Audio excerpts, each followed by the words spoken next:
રાજકોટ અગ્નિકાંડ આરોપી ધવલ અમદાવાદમાં પંચર બનાવતો કોંગ્રેસે ચોંકાવનારી કુંડળી જણાવી। કોંગ્રેસ પ્રવક્તા હેમાંગ રાવલે આરોપ લગાવ્યો હતો કે અગ્નિકાંડનો મુખ્ય આરોપી ધવલ ઠક્કર થોડા વર્ષો પહેલા અમદાવાદમાં ટાયર પંચરની દુકાન ચલાવતો હતો।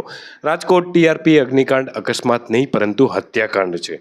ફાયર સેફ્ટીની તપાસ કરાવતી વખતે માત્ર નાના ધંધાર્થીઓને હેરાન કરવાનો તકતો ઘડવામાં ન આવે તેનું ધ્યાન રાખવું। રાજકોટ ટીઆરપી અગ્નિકાંડમાં વાલા દવલાની નીતિ બાજુએ રાખી અને સરકાર તાત્કાલિક ન્યાય આપે અને દાખલો બેસાડે તેવી માંગ કોંગ્રેસ પક્ષે કરી છે। કોંગ્રેસ પ્રવક્તા હેમાંગ રાવલે આરોપ લગાવ્યો હતો કે અગ્નિકાંડનો મુખ્ય આરોપી ધવલ ઠક્કર થોડા વર્ષો પહેલા અમદાવાદમાં ટાયર પંચરની દુકાન ચલાવતો હતો। સાથે જ તેમણે કહ્યું હતું કે રાજકોટ ટીઆરપી અગ્નિકાંડ અકસ્માત નહીં પરંતુ હત્યાકાંડ છે।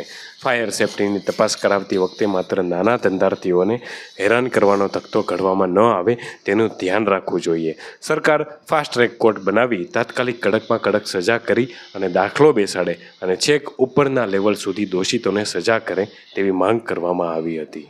આ સાથે સાથે સૂત્રો દ્વારા એક બહુ જ મોટી ખબર મળી રહી છે અને ખબર એ છે કે ભૂતકાળમાં પણ આવું જ થયું હતું। મોરબીની અંદર આરોપી બનાવી દેવામાં આવ્યો હતો ટિકિટ આપનાર વ્યક્તિને, મુખ્ય આરોપીમાં એનું નામ હતું, વેલ્ડિંગ કરનાર વ્યક્તિને। એમ અત્યારે રાજકોટની અંદર ટીઆરપી મોલના માલિક તરીકે એટલે કે જે ટીઆરપી ગેમ ઝોન છે એના માલિક તરીકે ધવલ કોર્પોરેશન એટલે કે ધવલ ઠક્કરની જે અત્યારે આબુથી એની ધરપકડ કરવામાં આવી છે। એ ધવલ ઠક્કર સૂત્રો દ્વારા એના માહિતી મળી રહી છે કે ધવલ ઠક્કર તો માત્ર મોડું છે। અમદાવાદની અંદર ટાયર પંચરની દુકાન ધરાવનાર વ્યક્તિ અને રાજકોટની અંદર વિવિધ સ્પાની અંદર કામ કરનાર વ્યક્તિ અને ટીઆરપી મોલની અંદર જેને 14,000 રૂપિયાથી 15,000 રૂપિયા સુધીનો માત્ર જેનો પગાર હતો એ કઈ રીતે આ ટીઆરપી ગેમ ઝોનની અંદર માલિક થઈ ગયો। ત્યાંથી સૂત્રો દ્વારા એવી પણ માહિતી મળી છે કે તેને એવું કહેવામાં આવ્યું હતું કે તને એક નાની દુકાન આપવામાં આવશે, એના માટે તું આ કોન્ટ્રાક્ટ ઉપર સહી કર।